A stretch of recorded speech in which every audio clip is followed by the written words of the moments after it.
Christina, thank you so much for joining us today. Me and Charlie were just saying before, when we first had the idea for this podcast, we actually came to yourself to talk about it and bits and bobs. So it's nice to actually come full circle with it. So Thank you very much for being with us. And for our audience, if you could just give a bit of a background of who you are, what you do, and why you're here today, that'd be amazing. Sure.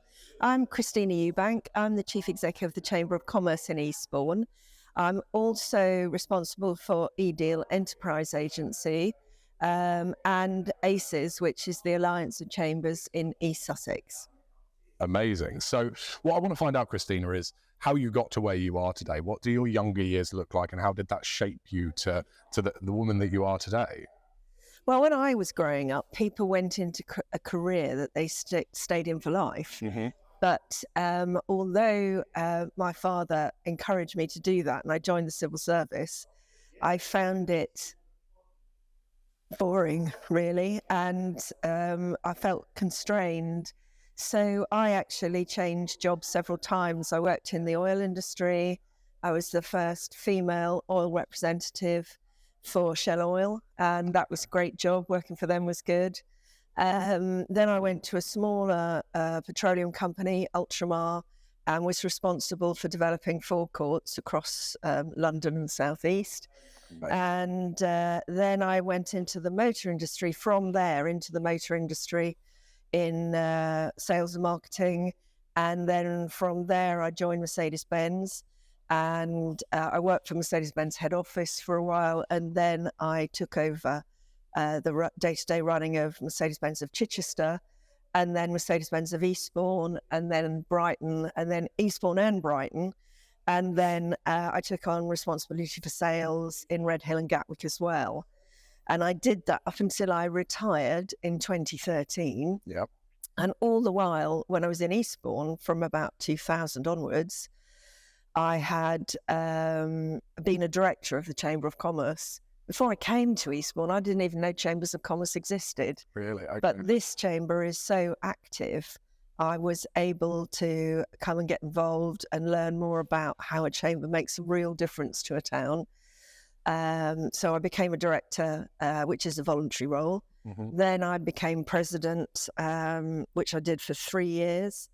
Then I retired, and then this job became available. So having been a voluntary director, I resigned my directorship and I became a member of staff. So I get paid to do this wonderful job, which is all about connecting businesses, connecting people, helping talented people find great companies to work for, organising networking and events, and lobbying government. And being part of ACES really helps us, because ACES has 4,000 members in East Sussex, and that's 18,000 members of staff who will vote. Wow. So if we want to talk to a minister or a secretary of state about a barrier to business, we can get through to them. You've got that power there. That's really cool. So going back to your earlier days, is sales something that really drives you? I heard that come up a lot. So how did you get into sales? Is there anything in your younger years that sort of triggered that, whether it's family or anything in that sort? At Shell Oil, I did an awful lot of sales training. Their training was superb. And so I did a lot of negotiation skills and neuro-linguistic programming and selling and influencing. And that stood me in good stead. Then when I went to Mercedes, I think I worked out I had 17 training courses in the first year. Blimey. I went to Stuttgart. I lost count of the times I went to Stuttgart, to the factory, and it was absolutely brilliant training. So stood me in good stead for everything I do. Yeah, definitely. And more recently, you've become a councillor for Eastbourne. Was it back in May? So talk to me about that. What was the driving force behind, and how's it going so far? Well, at the Chamber, we have been instrumental in driving funding to the area, not just Eastbourne, but East Sussex. And we were responsible for £100 million worth of investment over a 10-year period.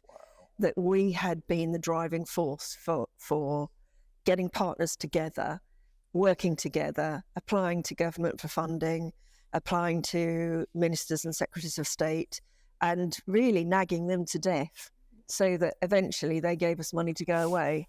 And one of those projects was the Levelling Up Fund, and we managed to pull together a group of organisations like the council, the MP, the Chamber of Commerce, the Business Improvement District, the Hospitality Association, the local schools and colleges. And we developed a plan that we could put to the government that obeyed all the rules that they had laid down. And we had one of our members design a brochure to send with it that looked fabulous. So instead of a minister getting a 10-page close typed document that probably helped them sleep, they got a really funky looking brochure that one of our members had designed, and we won the £20 million. But one of the things I found out during that period was that in Eastbourne there are 4 disadvantaged areas, and the worst is in the bottom 4% in the country. Really? Okay. Yeah. What area is that? That's a small area in Langley. Also, Devonshire Ward is in the bottom 8%. Okay. So I was reading all this through, and I was getting really frustrated that we're in the wealthy southeast of England, in a beautiful town like Eastbourne, and we have these disadvantaged pockets. That's where I grew up. That's where I was. Langley, yeah. So it's only a small part of Langley. Lots of Langley is really flourishing, but to know that there's this part where people are struggling, in Devonshire Ward, and which is where Seaside Road and Seaside are. I had a throwaway comment one day and said, "Blimey, maybe I should join the council and try and do something about it." And that got back to the then leader of the council, David Tutt. And he rang me and said, "I hear you are thinking of becoming a councillor." And I kind of wasn't really, but... It's more of a throwaway comment. Yeah. When he said it, I thought, I need to think about this and really do something. I didn't think the Chamber would let me do it. And I said to David Tutt, I need to speak to every director on our board, because we have 18 directors who represent all different sectors and geographies across the town. And I said, if even one of them thinks it's not appropriate, I shouldn't do it, then I won't do it. And so I started talking to each one and saying, what do you think? And they all said, go for it. It's your democratic right to become a councillor, and we completely support you. Obviously, the Chamber remains apolitical. We're incredibly supportive of the MP, Caroline Ansell. She's done a lot for us. She's done a lot to help us get the funding that we've got for the town. So we completely support her. We completely supported Stephen Lloyd when he was the MP. But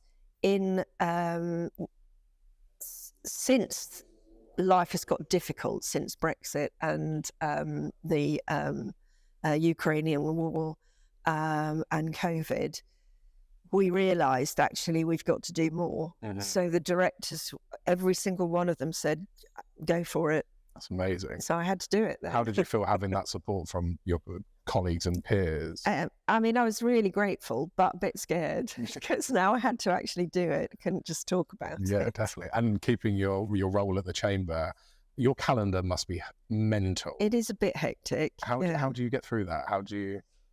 Well, I have somebody who helps with my diary and with emails, because I'm seeing so many people that I often, if I'm saying in a meeting that I'm going to do something, I'll do it there and then.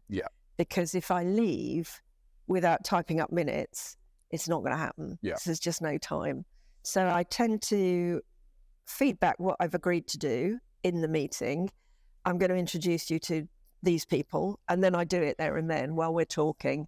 And so that means I haven't got the downtime to write minutes or organise things between meetings. I'll do it while I'm there, and then it's done, and I know it's done. So I've got that, and then I've got one of the members helps read my emails. She's very discreet and understands that it's all private and can't be discussed. So she's part of the team, and she flags up to me anything that's important and urgent. So I get red emails, and if it's vital, she'll call me or text me, So you've and got I know that I've got something I need to look at. It's a really good way of doing it, urgently. really. Yeah. I wish we had that. That'd Yeah. be amazing. I need someone. Really good. I've got 4 different email boxes and I just sit there. Most of my day is just taken up by Yeah, emails. it's a trying to nightmare, isn't So it? you feel like you're not actually doing anything at the end of the day. Yeah. So that's good that you've got that infrastructure in place. I think for the audience as well, so as you alluded to at the beginning, you didn't understand what a chamber was before you came to Eastbourne. And before I met you, I had no clue either. Mm. In a simplistic way, what is a chamber and what can you do for local businesses in the area? Well, our Chamber of Commerce is the largest town chamber in the southeast, which helps. It's been going for 131 years. Blimey, okay. So because of that, what's happened over the years is the chamber has bought a property in Eastbourne, rented it out to small businesses or startups, and then moved to the next property, bought it, rented it out. And so we own 4 properties now. Really? which Oh, we this is rent not just out. Chamber House? No. Oh, We own 2 in Hyde Gardens and 1 in Polegate. I see. With our partner business E-Deal, they own the Polegate one. Yeah. And so we're able to support new businesses and small businesses with rented accommodation that's what's called easy in, easy out. Mm-hmm. So instead of having to commit to a 5-year lease, which is going to cost you, if your business folds, they'll still come after you Yep. for the rest of the rent. We are able to say, give us 3 months notice and you can leave. Amazing. And we help people expand out of the premises that they've taken with us. That's really, I didn't even know that. Do you think with doing that, a lot of businesses have been able to stay afloat and keep going rather than, like you said, having to fold a business because you're supporting them that way? They can keep going. Well, we try to support businesses. We get funding from Wealdon, Lewis and Eastbourne councils to offer one-to-one mentoring with business specialists, which is fully funded. So if you wanted help to talk about social media or cash flow forecasting or running a franchise or whatever it is, we could choose a specialist to help you. And then they'll give you 2 hours of guidance, one-to-one, free of charge because it's being paid for by the council. That's really, really And helpful for a lot of people that have started businesses as well, that haven't made that jump onto actually doing it yet as well. So what is the best way for people to get in touch with their local chamber? Or... Well, all local chambers are groups of businesses who work together to support each other. Mm-hmm. The younger ones tend not to have paid staff working for them because they don't have the rental properties behind them. Yep. We also run the markets in town, in the town centre, not on the seafront. The Wednesday, Saturday and Sunday markets that appear in the town centre. Yep. Mostly they're local traders. Mostly, mostly it's businesses starting there. And then Simply Patisserie, for example, started there as a vegetable and fruit stall, a really good quality stall. That then fed new customers into their business at the top end of Terminus Road near the seafront. And it then became so successful that they were able to sell that business and buy Simply Patisserie, which is now an incredibly successful cafe in South Street. And they did that from the market. So it is such a good stepping stone going. Yeah. I went and spoke at the ATCM conference earlier this year, and that was such a big thing, is the local market and how much that feeds the local area with new businesses coming through. It's just a stage that you can showcase a product and get some really good exposure. As I say, everyone talks about the town centres, the footfall's dying, all that sort of thing, but it is still there. There is still footfall. So you are getting your products and services out to more people. So it's such a fantastic way for people to start on a local market. I didn't actually realize, is E-Deal that run the market? E-Deal runs the market. But E-Deal and the Chamber work so closely together that we're able to share costs in all sorts of things to make us more healthy financially. Yeah, in fact, when we first looked at it, the Chamber with the then MP, Stephen Lloyd, looked at what we could do to bring more footfall to the town, because town centres are under real pressure from the internet. So you'll often find that a new business is either a cafe or a tattoo parlour or hairdressers or a nail bar. anything you can't do online. So you can't socialise so easily online. So cafes and restaurants are successful. You can't get your hair cut online, your nails done, facials, massages, anything that's personal that can't be done online is now successful in the town centre. And we were looking at running a market to try and improve the footfall, because we know that footfall is increased by markets. So when we looked into it, we found there was a covenant from the Duke of Devonshire from the 1700s, who, when he designed the town centre, said there will never be any trade in the, like markets in the town centre. So we had to overcome a covenant with the council to allow us to run markets, which took some time. What does that look like? 'Cause that sounds, coming over a covenant from the 1700s. That doesn't sound like a easy feat. What does that look like? But to be fair, what the Duke has done, apart from design a town with beautiful wide streets and lovely parks and parklands and a lovely beach, he stopped, the covenants stopped Kiss Me Quick shops popping up on the seafront. So our seafront from Holywell to Sovereign Harbour is lovely. It's all bushes and shrubs and nice promenades. And the only premises that are along there, the cafes and the like, are owned by the council, so that the council makes sure that they are a reasonable quality and not Kiss Me Quick gift shops or arcades, that sort of thing, where they've got. So that's why we've got this very elegant looking seafront, which is so important. And probably one of the town's biggest draws, isn't it? It is. It's our crown jewels, the seafront. Definitely. How much involvement do you have with the seafront as the chamber, or is that purely left to?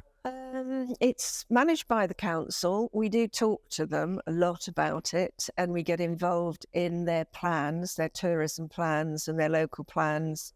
We meet with the council as a chamber every quarter to talk about barriers to business or things that we think are a problem. So we're working with all sorts of things with the council all the time about what's good for the town. Definitely. So, for example, the tennis brings 55,000 people to the town. They tend to watch the tennis, and so they're not spending their money. But when it rains, the town does really well because they all spill out of the tennis grounds in Devonshire Quarter, and they spend their money, which is great. Well, our biggest dates for the deli down Carlisle Road is tennis, Airborne, and then anything the Winter Gardens puts on. That is when we are our absolute busiest. So I think especially stuff like that for Eastbourne is really good for the local economy. I can't remember the figure. I assume you probably know. What does Airborne bring revenue to the town each year? Actually, I don't know the figure off the top of my head. I know that the last Airborne they do surveys from the Wish Tower. They take photographs every hour from the Wish Tower to work out how many people are there and look at the density. And so we know there were between 600,000 and 750,000 people over that weekend who came to the town. And whilst some of them might come straight in, have a picnic on the seafront and then go straight out, what they do is they come back because it's a great advert for the town. It is, and people see that our seafront is lovely and that the shops on the walk past are really interesting, and people come back. And the tennis goes out in 120 countries around the globe on the television. I didn't know that. You couldn't buy that advertising. It's just so valuable. Yeah, definitely. And now, of course, we have the Turner Prize in town. Launched last week, isn't it? Yeah. It's just launched. Which is really interesting. That's a free exhibition, and there are 4 finalists. Really interesting work.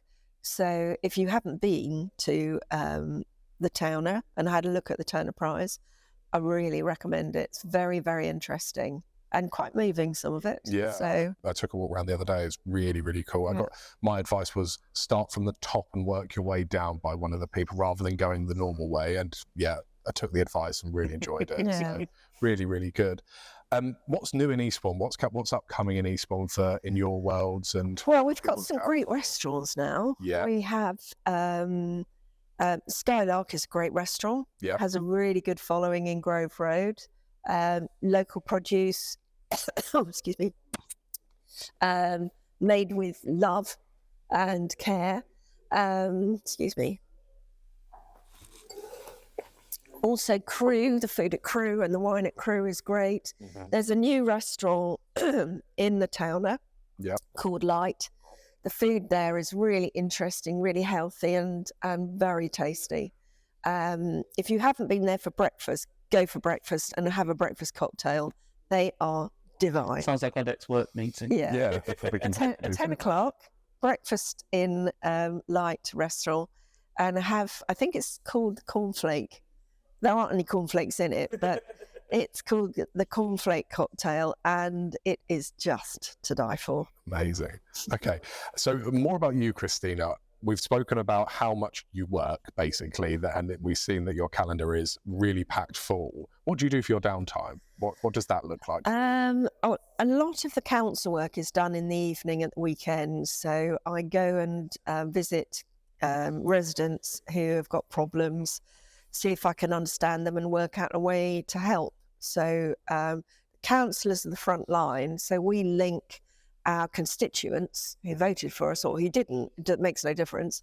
We link them with the officers and try to overcome whatever the problems are. Yeah. So recently I visited a lady who's in a 2-bedroom flat. It's a small 2-bedroom flat, lovely flat, but her son and his family have had to move in with her because of the cost of living and problems generally.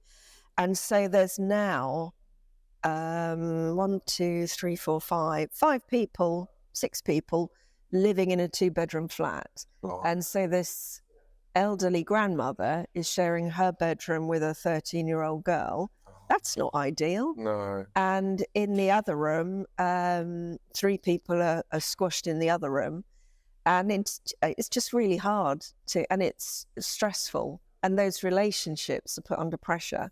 So I'm trying to see if there's any way we can help them and find somewhere for that young family to live where they can grow and support their grandmother without actually being under her, feet. Yeah. So no downtime as such, just helping is the motto. Well, I have 2 dogs. Yes. So they're gorgeous. So I like to go out walking with them. They're Dachshunds. Nice. And they're very cute looking, but Dachshunds are quite fierce because they were bred, they're called badger dogs in German. Okay. And they were bred to attack badgers, rats, what were seen as vermin. So they're quite feisty, and the 2 together can be quite feisty. So I have to watch them carefully when I'm out. Keep them apart. Well, they're okay together, but then if they see a Rottweiler or They go for it, don't they? Staffordshire Bull My Terrier, family have got one and they go just for love it. it. Yeah. So that takes a bit of managing. Yeah, definitely. But they're absolutely lovely, and they're so great for your mental health. And so I guess my downtime is I have a lovely garden and 2 great dogs, and and we do so much with the chamber that's fun because most of our waking lives are taken up with work. Yep. So it's really important that what we do is enjoyable. So every event we run, we try to make it more fun. So just this week, we did an award ceremony for Lewes District Council for a LEAP programme, which is a startup programme. So we had everyone for dinner, everyone gets their certificates, everyone's interviewed about their business. And one of the businesses was Twerk for Fitness. And this lovely lady came up to talk about her business. So I managed to get her to teach everybody in the room how to twerk. Amazing. So that was really good fun. We got a photograph of Councillor Tutt twerking. And the photographer said, "You do realise this is a career-ending photograph." This is going to have to go up. Pop it up. That is amazing. I love that.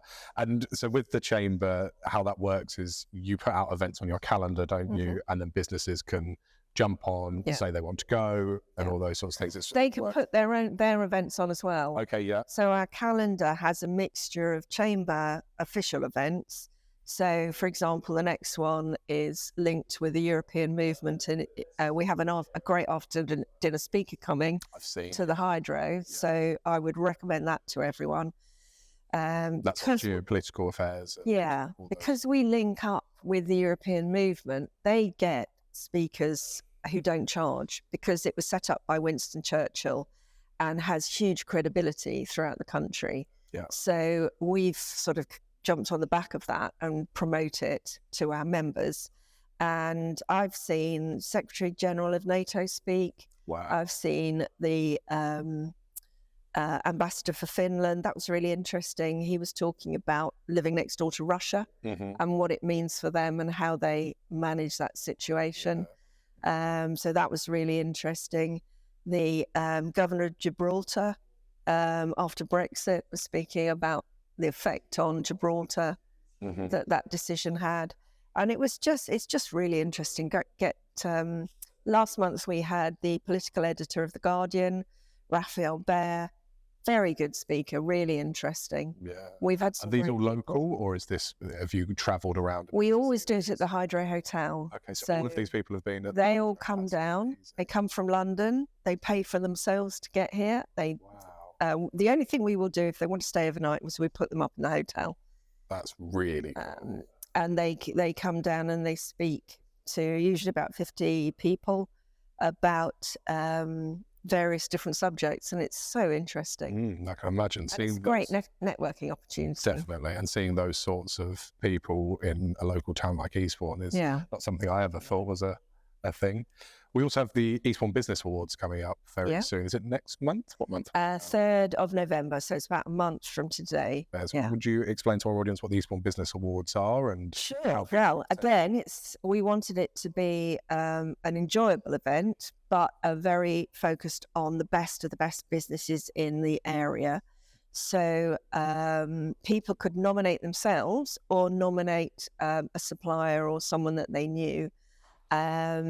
So we had, I think, in total about 146 businesses and 300 nominations that we had to work through.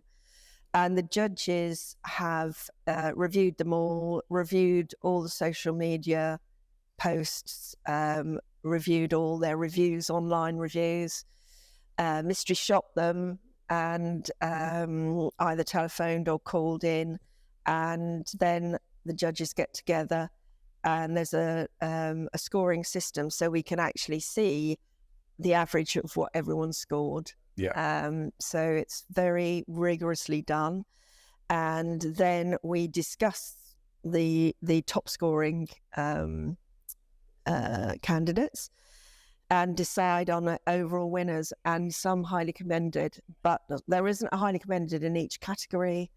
Some categories have 3 finalists, some have 13 finalists. If a company is good, they can be a finalist. Of the 146, probably about 50 odd did not qualify to be finalists. Okay. So it's quite strict. Yeah. But then when we all get together, there'll be a drinks reception sponsored by Handelsbanken. So that'll be fizz on arrival. Everybody's dressed to the nines, and we've got entertainment scheduled throughout the evening. Amazing. So it should be great fun. I think it's worth talking about the fun element of it. Did you come last year? Yes, I came last year. We're going again this year as well. I can't believe people were doing the can-can, and there was a conga line before we'd even finished eating. Brilliant. It is.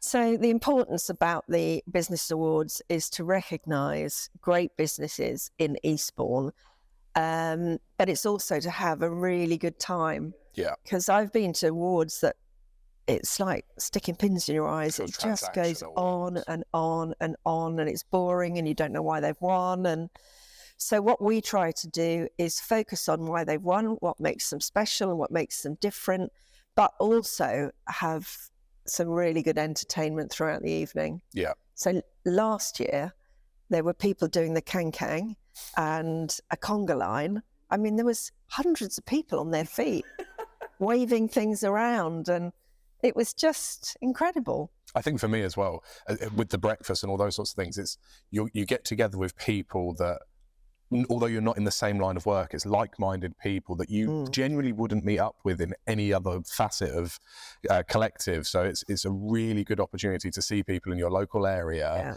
and also, as you say, have a great time, have some really good fun. So I say I'm there this year. Might be worth trying to get you down as well. There's still tickets available, isn't there? Yeah, you can buy them online on our website if you just go to the 3rd of November. I'll give it a go. But it's Chambers of Commerce is so important for supporting each other. You know, when things go wrong in your business, if you talk to your chamber, there's someone else who's been through it, and they can help you and guide you and talk you through, which is great. And the relationships you make, my best friends now are all people I've met through the chamber. Yeah, which is lovely. I would say it's 2 of my newest business partners we've met through the chamber. It's having that, as you say, a connection there. It opens that door, so it's really, really enjoyable. Having someone to talk to as well, like with previous guests that we've had and future guests, just talking about business as well. You just learn a lot from each other, like you said earlier. Even if it's not the same, you still have you're always, if someone's going through a bad time, either someone else is also going through it, or they have been through it themselves. So it's always handy. You meet someone that has been through the issue you've been through. Yeah. And it's worth looking out for some of the events that we put on our events page, because if there's a change in legislation, like GDPR came in or HR changes, we'll run a seminar free of charge for members so that they can put their minds at rest, learn about it, learn how to deal with it. So that's really important. But something else that's really important is, I think, the way the chamber works with the council and the MPs and all the other chambers in East Sussex and the hospitality associations and the colleges and the universities, because we all work together, we have an amazing enterprise culture in this area, which is not the same anywhere else in the country. And I think that gives us a hell of an advantage, and it makes Eastbourne the best place to work, rest and play in the UK, because not only do we have fantastic connectivity thanks to lightning fibre, we have 1,000 megabits per second up and download speeds at the office. I have 150 at home. Anybody in Eastbourne can get access to great connectivity. We also have a wonderful work-life balance because of where we live, because the beaches are so lovely and the downs are gorgeous. And it's kind of a slightly slower pace of life that's more reasonable. And we've got the work-life balance right. And then the third thing is this enterprise culture, where if there's a barrier to business, we all work together to overcome it and support each other. What would you say for anyone that's trying to start a business or very close to starting a business, or like myself, just in there, for them in Eastbourne? What is there anything that you guys can do to help? Obviously, we touched on that a little bit before, but any advice for them? Any insight? My advice is find out what you don't know, and there are organisations available to do that. So in Hastings area, it would be someone like the Let's Do Business Group. In Eastbourne, Wealdon and Lewis district, it would be eDeal Enterprise Agency.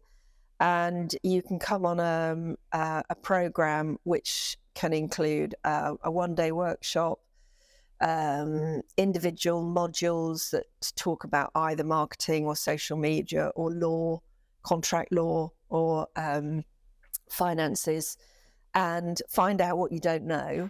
And then you get a mentor who work with you for 2, 6 or 10 hours to help you put your business plan together. Because if you don't do that and you just start a new business, because you don't know what you don't know, you have an 80% chance of failing in the first year. Whereas if you go through a program like eDeal runs, you have a 90% chance of succeeding beyond 3 years. And that's so important when you start a business. Also, you find out whether running a business is for you, because it isn't for everyone. Everyone has ideas, but whether they come through is a different question, isn't it? It's making sure those ideas are viable, that you can compete in the market. Because when someone has a great idea, they don't really want to know that somebody else has already had that idea and is doing it better and cheaper. Yeah. But before you invest your life savings, you need to find that out. You need to really investigate the market and see that the market wants what your idea is, and that it's viable, and that you're not going to be competing with someone who's got very deep pockets who's already making it happen. Yeah. So you've got to do that research. And that's the biggest reason we send people back with their business plan, is because the weakest section is the market research. And they've got to really be rigorous about that. I think you're right there. And market research is really hard to nail down as well. Is there any tools or things you've seen people use in the past to complete market research? Because it's somewhere I really struggle with. And as you say, it's probably one of the most important areas. There are organisations that can do it for you. Okay. Or you can get advice and guidance from a mentor on how to do it. And there's nothing beats, I think, Innocent, the people who make the smoothies, they went to, they all had day jobs, but they were passionate about good quality food and healthy food. And so they made a batch of smoothies and they branded them really nicely. One of them was a designer. They branded them nicely, and they went to a big festival, and they had two signs, and they said, if you think we should start our own business selling these smoothies, put your bottle in here. If you think we should not give up the day job, put your bottle in here. And so people were drinking their smoothies and then tossing the bottle into one bin or the other. And then they took photographs at the end of the day, and I think there were 2 bottles in the don't give up the day job. Yeah. And the other one was overflowing with bottles. And so, Innocent started, and they haven't looked back, doing really well. I like the little hats that go on top of them at Christmas time. The little hats that go on top. And the little messages. Yeah. And also drop in and see us. And their commitment to sustainability and, local producers. So it's... that's what people are interested in today, is how much local business is supported by your business, how reasonable you are, how good you are with the environment, how sustainable you are. These things matter, particularly to the younger generation, and that they won't put up with the old capitalist view of making profit and looking after the shareholders. That's not good enough anymore. Now you have to demonstrate that you're profitable and you look after your shareholders, but you also look after your staff, and you look after your customers, and you look after the environment and the local community.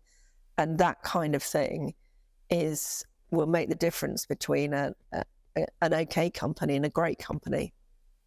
If you had one piece of advice for businesses in Eastbourne, I'm going to leave this very vague on purpose, what would it be? I guess it would be to join your local chamber. It doesn't need to be us.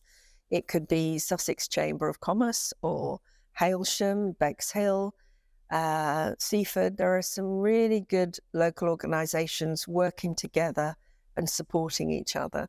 You're not on your own. Don't try to be your business on your own, because that's not good for your mental health. You need to share problems and to talk to colleagues about issues. And when you're starting your own business, it's a lonely place. The only people you've got to talk to, your accountant or your bank manager. And they're not always fun conversations. No, and you don't necessarily want to tell them that you're worrying about money. Yep. But what you can do is talk to somebody completely independent who can then say, well, let's have a look at a cash flow forecast. Let's see where you're going. Let's see what your growth looks like. And let's make sure that you can support that growth. Because it's not all about growing fast if you haven't got the money to actually buy the products and keep turning it over. Yeah, definitely. I think it's fantastic advice. It's the advice you gave me just over a year ago now. And as I say, although I can't make it to all the breakfasts all the time and all those sorts of things, all of the resources and stuff that you guys have online, I use near enough daily. So it's good. genuinely helped me. And as I said, it's given me connections outside of my accountant and bank manager. You're right. It is having those other conversations. So yeah, I second that. Join your local chamber. As you say, no matter who it is, it's definitely a really good stepping stone. Right. So for yourself, Christina, what do the next couple of years look like? What's high on your agenda in the local area? Just helping Eastbourne get through the cost of living problems that we face, energy issues, becoming more sustainable as a town. So, for example, we're in the sunniest part of the country. The Met accept that Eastbourne is the sunniest place in the country, but we don't have anywhere near enough solar panels. Mm-hmm. We need solar panels so that we can become sort of self-sufficient in the town and power up our own electricity without having to worry about gas from Russia or anything like that. So that's really important, to become more sustainable as a town, and just survive the sort of interest rates we're facing, which is having a knock-on effect on rents, which is having a knock-on effect on homelessness. Mm-hmm. So the number of people in temporary accommodation in the town is higher now than it's ever been. And the pressure on people who've never had to claim benefits before in their lives, now they're finding they can't pay their mortgage or they can't pay their rent. And they're having to move, downsize, panic. You know, it's all about getting through that and getting the economy back under control so that we're in a more stable environment. Definitely. Okay. And what I'd like you to do as a closing piece of our podcast today is nominate 3 people or businesses that you'd like to see sat on these sofas. Oh, good. There's a lot to choose from. Yeah. Have you had Stephen Holt yet? Not yet, no. Okay, well, Stephen Holt is a very interesting person. Sometimes the press lazily likes to brand Eastbourne as God's waiting room, Mm-hmm. which is utter rubbish. Yep.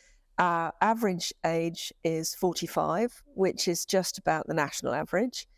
We have a really vibrant town, and the leader of our council is 37 Mm-hmm. and is really active, really hardworking. He runs the business improvement district in the town centre, and he's also leader of the council now. So I would recommend getting hold of him, Yep. talk to him about the bid and talk to him about the council. Amazing, yeah. Another very influential person runs very successful pubs in town. That's Shoes. I don't know if Yeah. We'd love to. We spoke about that before, didn't we? About getting her on. It'd be amazing. Yes, she's a brilliant person in general. Yeah, isn't she's she? really interesting.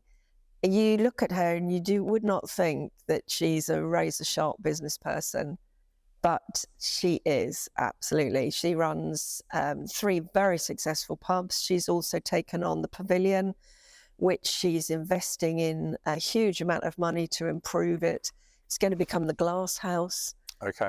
It's going to be a very successful venue on the seafront, Yeah. east of the pier, where we actually don't have enough going on that's Agreed. Yeah. successful. Agreed. So she's already invested in the gardens there, I've so seen they're it, much it's really improved. nice. And she's investing over 300,000 in the actual pavilion itself to improve it and to put a proper kitchen in there. Yeah. Because before it didn't even have, I don't think it had a hob. I think it was just microwaves and deep fat Right. say it, deep fat Interesting. fryers.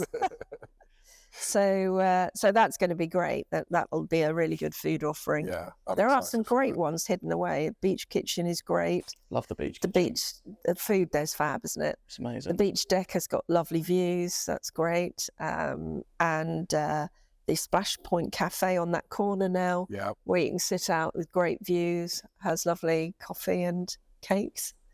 So we are one final- improving that area. Yeah, I think we've spoken about this as well, is that the that area down there, Fisherman's Green, where I had a pitch previously.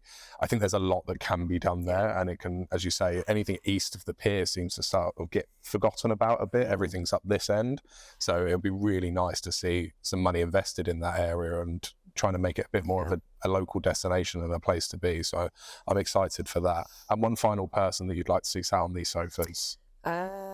Right, who else? Probably Richard Garland, who runs Gradient Consultants, because he was one of the first companies in the country to achieve B Corp accreditation. Okay. Which not many people know about. But B Corp is all about running your company in a healthy and sustainable way, not just focused on profit, but focusing on the community, the environment, the staff and the customers and the suppliers. And it's a really demanding accreditation system that looks at your supply chains and every aspect of your business to make sure that you are not just focused on profit, but you are focused on things that matter to your staff and customers and the community and the environment. Yeah, so really Richard Garland is he's president of the Chamber. Yep. And he's a very strategic thinker and a really good... He got rid of his car 3 or 4 years ago. He decided if he was going to go for B Corp and he was going to make a more sustainable business, the first thing he would do is get rid of his car. So his business is on the outskirts of Eastbourne, but he walks or cycles to it every day. Amazing. Okay. That's taking it to the next level and really it's achieving your values, isn't it? That's really cool. Okay. Is there anything else you'd like to let our audience know or talk about? Or because I think we've both learned a hell of a lot in a very short period of time. So is there anything else you'd like to I just reiterate that Eastbourne is the best place to live, work and play in the UK. And if you haven't been here, come and visit. And if you're thinking of investing in a location to move your business to, this is the place to be.